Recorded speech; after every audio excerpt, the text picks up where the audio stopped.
Hey there. What if I told you your team has secrets, like juicy ones? Things they are genuinely afraid to share with you that are silently assassinating their will to work and killing your team's performance. These are the unspoken truths every leader needs to hear before their best people start rage applying to jobs on LinkedIn. So let's pull back the curtain and talk about the 10 things your team is dying to tell you, but won't. After more than several decades in executive leadership and business consulting myself, I've seen it happen over and over.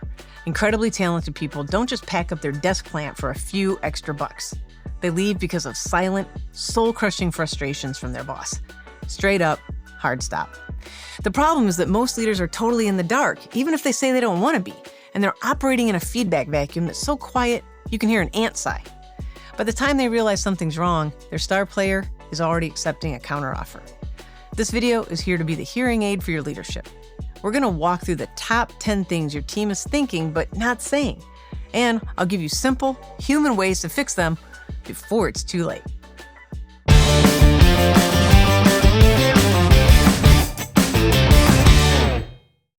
Your people are stretched thinner than grocery store plastic wrap, but they're scared to admit it.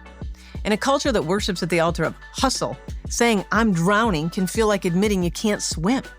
With workplace stress being a chronic and all too familiar issue, this fear is a one-way ticket to Burnout City. The result is a team of zombies quietly disengaging just to survive the week. The fix? Make it normal to talk about workload and check in with them. Before you drop a new project on someone, ask yourself, does this person actually have the bandwidth for this? Or am I about to watch their soul leave their body? Then ask them directly, what can we shift or vaporize from your plate to make room for this project that I feel is now a priority? When you treat workload like a strategic puzzle, not a test of grit or yours, you build a team that doesn't need a 4-week vacation to recover from a Tuesday. And let me say this for the leaders in the back. If you aren't tracking all the many projects you've got running with your team, you're going to have problems, especially when your boss shows up at your door with another message from the good idea fairy. The second thing your team won't tell you is that they are deeply and profoundly confused. For years, Gallup has found that only about half of employees knows what's actually expected of them at work. It's like being asked to bake a cake, but no one tells you if it's a birthday cake or what flavor it should be, or how much icing should be on it. When goals are fuzzy or priorities change with the wind, it creates anxiety, wasted effort, and confusion. People won't ask for clarity because they don't want to look like they were doodling during the instructions. And also, it starts to feel futile. The solution is simple. Over-communicate the why and be clear, crystal clear, about the what. At the start of every project, define what winning looks like in painfully clear terms. A simple tactic is to end your one-on-ones by asking, so just so we're on the same page, what are you walking away with as your top priorities, and what are we both hearing? If you get a hit of misalignment, then clear it up. Make sure that you get on the same page about what's expected. Number 3 is a real tragedy. I have ideas, but I'm pretty sure you're allergic to them. A lot of leaders, especially the really smart, driven ones who fear not being the smartest person in the room, become the idea person. They have all the ideas, and all of them are their own ideas. If you're always the first to speak, or you solve every problem before anyone else on the team finishes their sentence, you're unintentionally sending the message that other brains aren't required or respected. So, people stop trying. To fix this, you have to actively create a vacuum for others to fill. In meetings, ask yourself, have I heard from anyone who isn't me? Who haven't I heard from?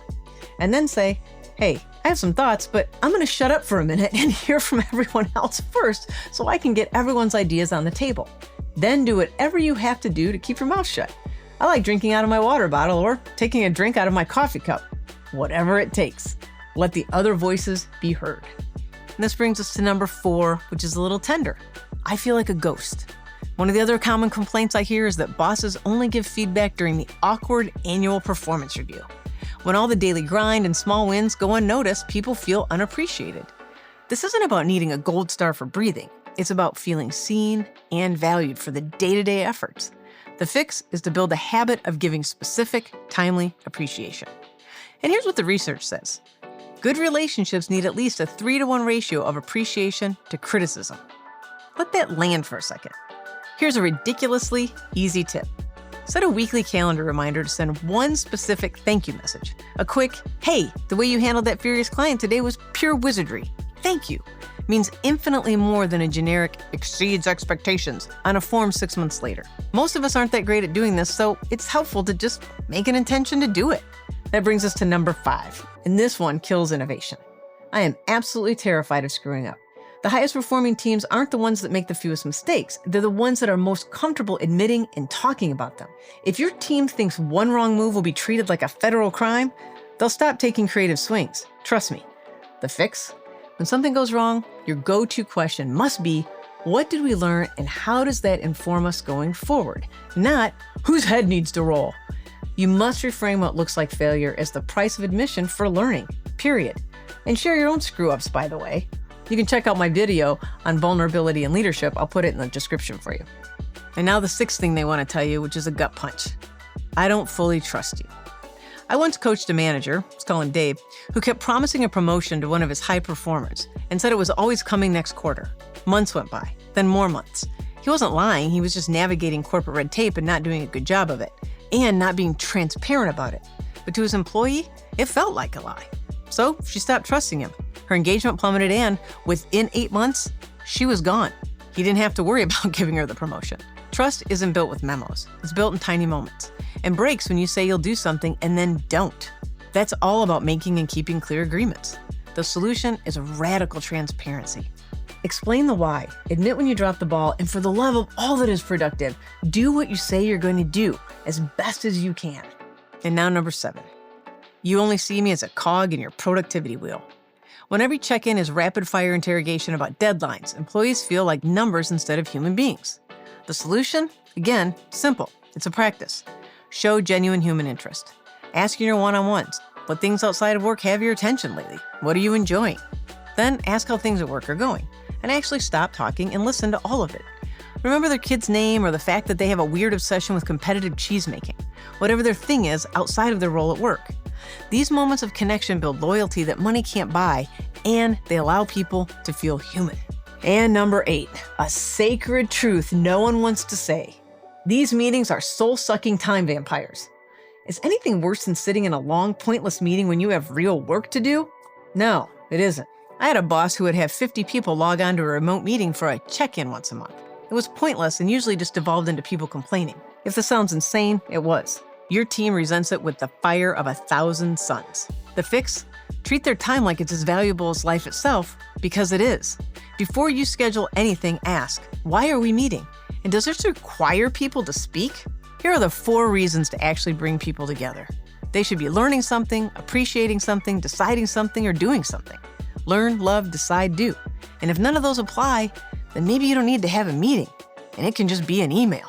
Number 9, this one keeps leaders trapped in blissful ignorance. I'm afraid to give you feedback. It's risky to tell the truth to someone who controls your paycheck and your job. To break this as a leader, you have to practically beg for feedback and then actually listen.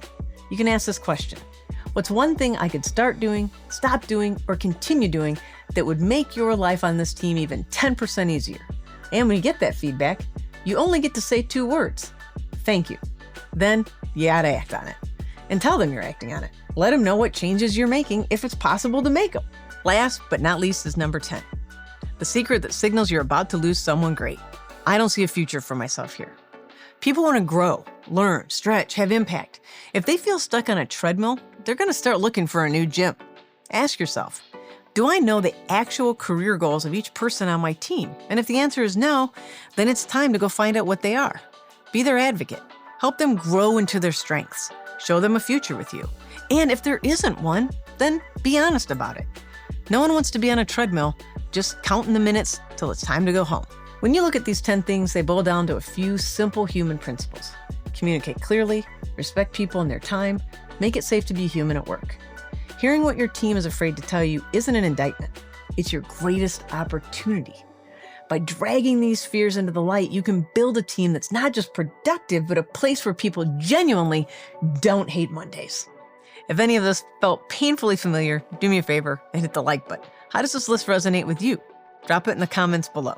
And of course, hit subscribe for more great tips on how to thrive in the 9 to 5 and beyond. Happy thriving!